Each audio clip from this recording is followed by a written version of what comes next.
Why hello there. Let's make some terrain, but first, a quick PSA.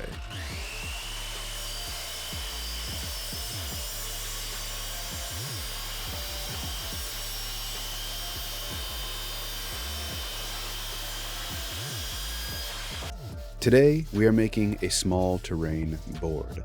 My hope is that I can put together something quickly that is durable and hopefully multi-purpose.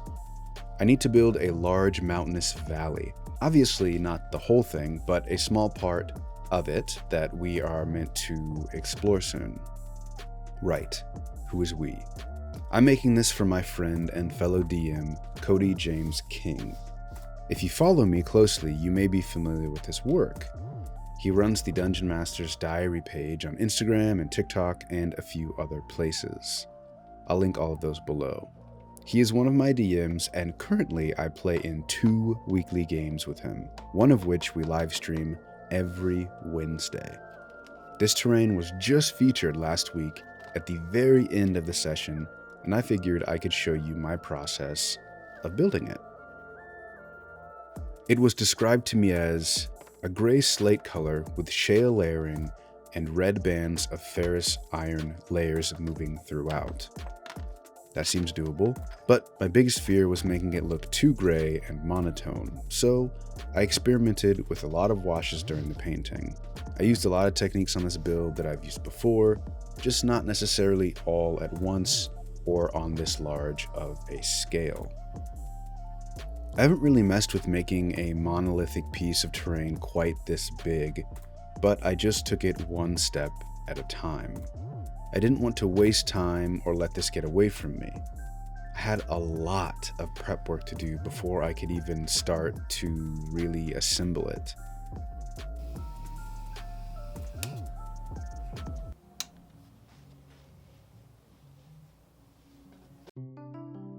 In my head, this is the hardest part because it takes so long before the board even begins to resemble what is in my head. I'm hoping that this is a good passage into making some larger pieces and maybe even a full table gaming board.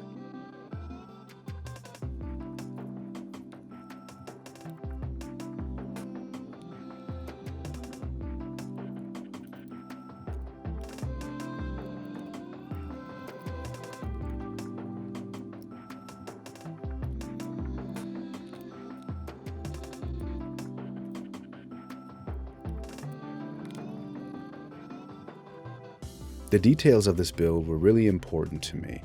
I don't have a set style when I make terrain pieces because I like to experiment, and the more people I meet here, the more I learn.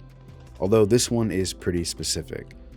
I know that in the future I can make some that are a little less specific and therefore interchangeable between games and sessions. I'd love to have several bigger boards that I can store away and pull out when needed. This one is meant to have a bit of a desert vibe, but I would be curious to see what I could do with other types of biomes. The ocean comes to mind first, because I'm pretty comfortable with that setting. I'd love to do an active volcanic board, but I suppose that one is pretty specific too. I used to worry more about making things generic and interchangeable a lot more than I do now, but it's easier to get away with that on a smaller set dressing piece. At this point, aside from a commission, I just like to make what I want. Many times I'll make a terrain piece or paint a character without knowing exactly how it's going to fit in my story. This doesn't bother me though, because it's the process that is therapeutic and not the end result. Like I mentioned before, I did a lot of experimenting on this project.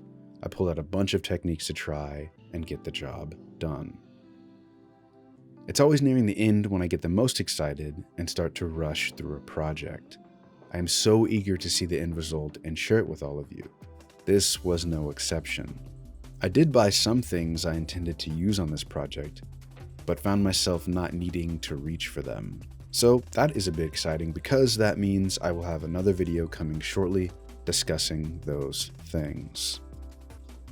Speaking of, I know my videos don't always follow a certain pattern or regularity. I'd like to change that for myself.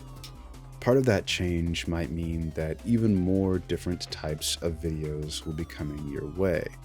I'd love to hear which ones you gravitate toward, just for, let's call it peace of mind. At the end of the day, I will always make what I want to make, but that doesn't mean that I don't want to hear what you might want to see. Who knows? They might be the same thing.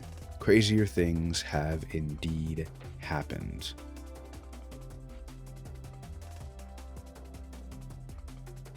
I'm going to take just a moment to talk about my involvement with this stream. My dear friend Cody assembled an amazing team of people to play in this campaign. In his world, we are all initiates in an ancient order called the Arcanum. I'm playing a slightly misplaced wizard by the name of Yarmos.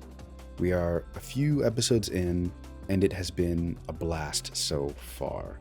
If you'd like to watch it, we play every Wednesday at 6:30 Pacific over on Twitch, and I will have the link to that below. That will be on the dungeonmastersdiary Twitch channel. Right about now is when I can start to see what's in my mind actually unfold in front of my eyes. This is a very exciting time for me. I can start to plan out where I want the flocking to go, or if I want to add water effects or other things like that. I'm not going to be adding any water effects, but I'm definitely going to be adding flocking to this one. This is great. I feel really confident now going into a much larger gaming table. This is exactly what I needed to do to feel good about taking the next step.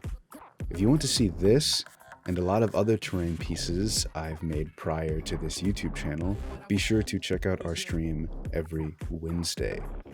I have that linked below. If you're into all of this, I've got several links below, all of which help support me with this channel, and of course, subscribe to stay caught up. Hey, if you stuck around to the end, thank you. I really appreciate that. I'll see you within a week. That's my promise to me. Okay, love you. Bye.